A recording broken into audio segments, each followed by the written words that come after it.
मेरे ऊपर जिम्मेदारी और मैं विश्वास दिलाता हूँ। एक शपथ मैंने पार्लियामेंट में ली है लोकसभा का सदस्य निर्वाचित होने के बाद, और एक शपथ मैंने पार्लियामेंट की सीढ़ियों पर बाहर आके ली है कि मैं महापुरुषों के अधूरे सपने को पूरा करूँगा।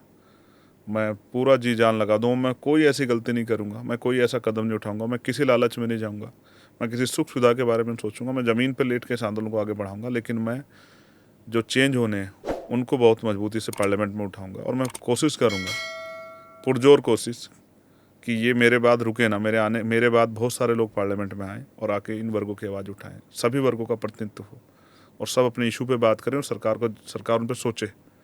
मैं जिस क्षेत्र से आता हूँ, अगर मैं नगीना की बात करूँ तो वहाँ रोज़गार का कोई साधन नहीं। रोज़गार करने के लिए पता नहीं कहाँ कहाँ जाना पड़ता है। कोई महाराष्ट्र जाता है, कोई दिल्ली जाता है, कोई मध्य प्रदेश जाता है, कोई राजस्थान जाता है, कोई पंजाब हरियाणा जाता है। तो लोग परेशान हैं, महिलाएं परेशान हैं, उनके पास गांव में कोई रोज़गार नहीं, घर कैसे चलाएं। खेतों में काम करती हैं, मजदूरियाँ करती हैं, समय मजदूरी नहीं मिलती, मजदूरी मांगने पर पिटाई होती है, बेइज्जत होना पड़ता है।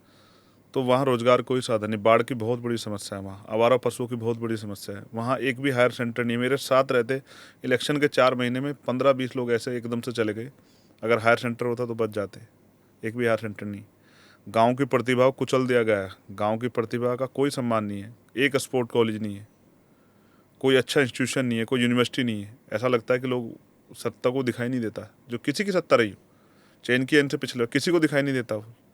ऐसा मैं 7 बजे के बाद वहाँ ट्रैफिक नहीं है। गांव में 8-10 किलोमीटर पढ़ने आती है बच्चियाँ, कोई साधन नहीं है, पैदल आ रही है धूप में गर्मी में परेशान होती हुई। फिर आवारा मंचलों से भी परेशान होना है। फिर माँ बाप बच्चों को गलतियाँ निकालते हैं कि बेटी तुम छोड़ दो, मतलब उनको हिम्मत नहीं देते कि हम तुम्हारी मदद करेंगे। तो और बेटी कहते हैं घर में बैठ जाओ। तो ये ठीक नहीं है ना, कानून व्यवस्था भी कहीं नहीं है। तो इसलिए बहुत कुछ है जिन पे बोलना है। अभी बहुत सारे ऐसे इशू हैं राष्ट्रीय स्तर पर, जैसे प्रमोशन रिजर्वेशन का मामला है, कोई बात नहीं कर रहा है। विपक्ष वालों ने बहुत संविधान हाथ में उठाया। अब देखूंगा बैकलॉग पे क्या करेंगे, अब देखूंगा जातिगत जनगणना पे क्या करेंगे। Click here to watch the full episode.